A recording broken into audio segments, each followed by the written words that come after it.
ఇక సిద్దిపేట నియోజకవర్గంలో మాజీ మంత్రి హరీష్ రావు పర్యటిస్తున్నారు. నంగునూరు మండలం నర్మెఠలోని ఆయిల్ ఫామ్ ఫ్యాక్టరీని సందర్శిస్తున్నారు. ఇప్పుడు లైవ్ చూద్దాం.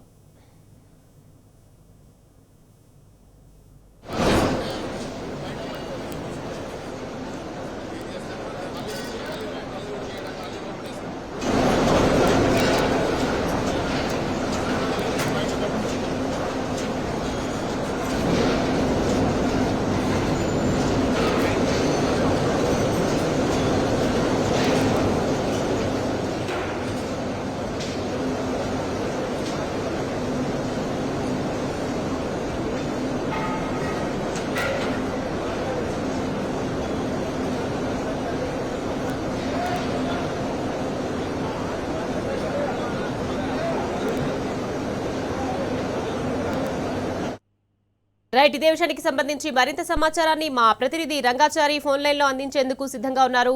రంగాచారి, చెప్పండి. ఇక సిద్దిపేట నియోజకవర్గంలో మాజీ మంత్రి హరీష్ రావు పర్యటిస్తున్నారు. దీనికి సంబంధించి అప్డేట్స్ ఏంటి రంగాచారి? Good morning Nikhat. ప్రస్తుతం మాజీ మంత్రి హరీష్ రావు ఇక్కడ సిద్దిపేట నియోజకవర్గ పరిధిలోని నంగునూరు మండలం నర్మెట గ్రామ శివారులో నిర్మించినటువంటి ఆయిల్ ఫామ్ ఫ్యాక్టరీని సందర్శిస్తూ ఉన్నారు. ఇప్పుడు ఆ పనితీరు, ఫ్యాక్టరీకి సంబంధించిన పనితీరుని పూర్తి స్థాయిలో ఆయన పరిశీలిస్తున్నటువంటి పరిస్థితి ఉంది. ఇది కేసీఆర్ ప్రభుత్వం, అంటే గత 2014 తర్వాత కేసీఆర్ 14 తర్వాత కేసీఆర్ ప్రభుత్వం అధికారంలోకి వచ్చిన తర్వాత ఈ ఆయిల్ ఫామ్ టోటల్ బాగా అభివృద్ధి చేసి రైతులకు ఒక కమర్షియల్ గా పెద్ద ఎత్తున ఆర్థిక లబ్ధి చేకూరే విధంగా చర్యలు తీసుకోవాలనే ఒక లక్ష్యంతో కేసీఆర్ ప్రత్యేకంగా ఆలోచన చేసి ఈ ప్రాంతంలో ప్రధానంగా ఆయిల్ ఫామ్ తోటల పెంపకం కోసం పెద్ద ఎత్తున ప్రోత్సాహం అందించడం జరిగింది.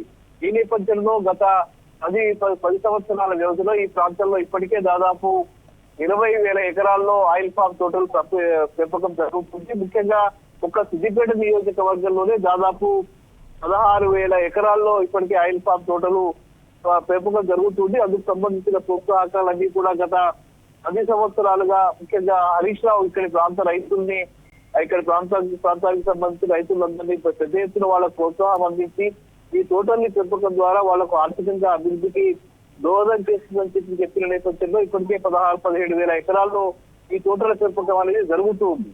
ఈ నేపథ్యంలో ఈ రైతులు పండించినటువంటి పంటల్ని పూర్తి స్థాయిలో ఇక్కడే అమ్ముకునే విధంగా వాళ్లకు ఎక్కువ దూరం వెళ్లి అమ్ముకునేందుకు వ్యయ ప్రయాసాలు అవుతాయనేది ఒక విషయం అయితే, ఇక్కడే ఒక ఫ్యాక్టరీని ఏర్పాటు చేయాలి, ఆయిల్ తయారు చేసే ఫ్యాక్టరీని ఇక్కడనే ఏర్పాటు చేయాలనే ఒక లక్ష్యంతో మాజీ ముఖ్యమంత్రి బీఆర్ఎస్ అధినేత కేసీఆర్ కు ప్రత్యేకంగా చెప్పిన నేపథ్యంలో ఆయన వెంటనే ఈ ప్రాంతంలో ఒక ఆయిల్ ఫామ్ ఫ్యాక్టరీని ఏర్పాటు చేద్దామని చెప్పి ఆయన మంజూరు ఇవ్వడం జరిగింది. ఆయిల్ ఫామ్ ఫ్యాక్టరీకి సంబంధించి సుమారు 360 కోట్ల రూపాయల వ్యయంతో ఈ ఫ్యాక్టరీ నిర్మాణం పూర్తయిపోయింది. దాదాపు మొత్తం పనులు కూడా బీఆర్ఎస్ పార్టీ 10 సంవత్సరాల హయాంలోనే ఈ ఫ్యాక్టరీకి సంబంధించిన పనులన్నీ కూడా పూర్తయిపోయి ఇది ప్రారంభానికి సిద్ధమైనటువంటి పరిస్థితి ఉండింది. ఇప్పుడు ఆ ఫ్యాక్టరీ పనితీరు కూడా మొత్తంగా ఆయిల్ దాంట్లో ఉత్పత్తి అయ్యేటువంటి పరిస్థితి కూడా ప్రారంభమైంది. గత 2-3 నెలలుగా ఈ ఆయిల్ ఉత్పత్తి అవుతూ ఉంది. ట్రయల్ రన్ పూర్తయిపోయింది.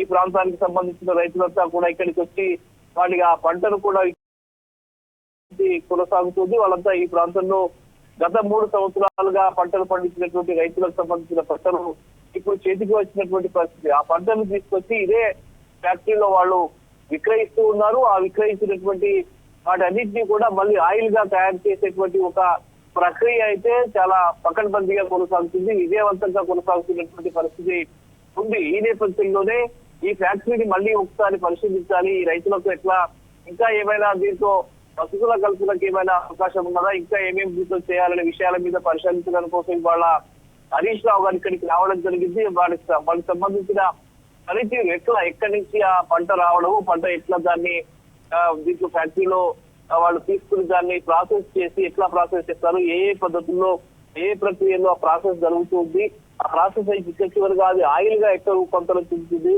దానికి అవసరమైనటువంటి పూర్తి స్థాయిలో అది చివరిగా అది అమ్మకానికి మార్కెట్ లో తీసుకువెళ్లే విధంగా కూడా ఇక్కడనే తయారు చేసి ఇక్కడే దీనికి అనుబంధంగానే ఒక ప్యాకింగ్ సెక్షన్స్ కి కూడా అదనంగా డబ్బులు కేటాయించి దీన్ని ఏర్పాటు చేయడం జరిగింది.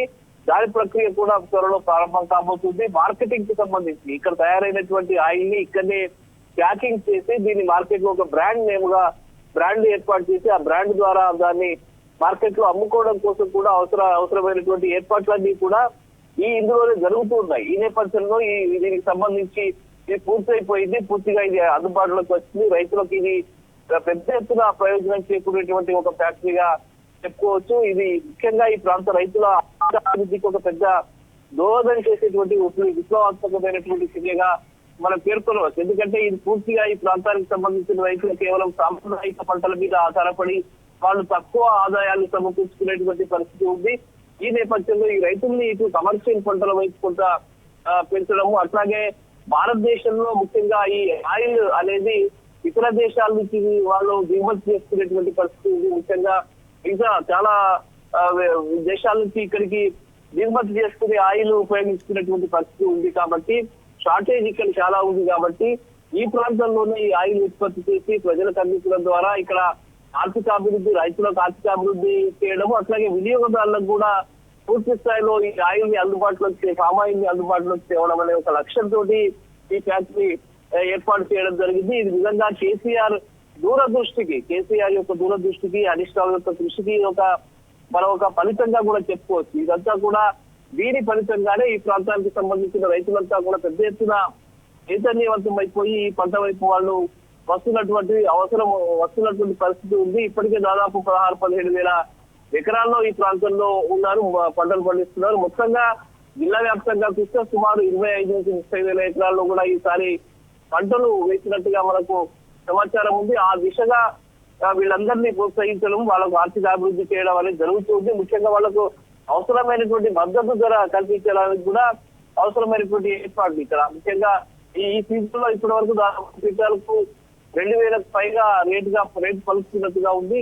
ఆ 2,000 రేటు ఇంకా అవసరమైతే ఇంకా ఎక్కువ పెంచడానికి అవసరమైనటువంటి ప్రోత్సాహం కూడా అందించేందుకు అవసరమైనటువంటి ఏర్పాట్లు కూడా జరుగుతున్నాయి. మొత్తానికి ఈ ఫ్యాక్టరీ పనితీరుని పూర్తి స్థాయిలో పరిశీలించి ఇంకా దీంట్లో ఇంకేమి అవసరాలు ఉన్నాయి, వాటికి అవసరాలకు సంబంధించిన నిధులు ఎట్లా సమకూర్చాలనే విషయాల మీద ఆయన చర్చిస్తూ ఉన్నారు.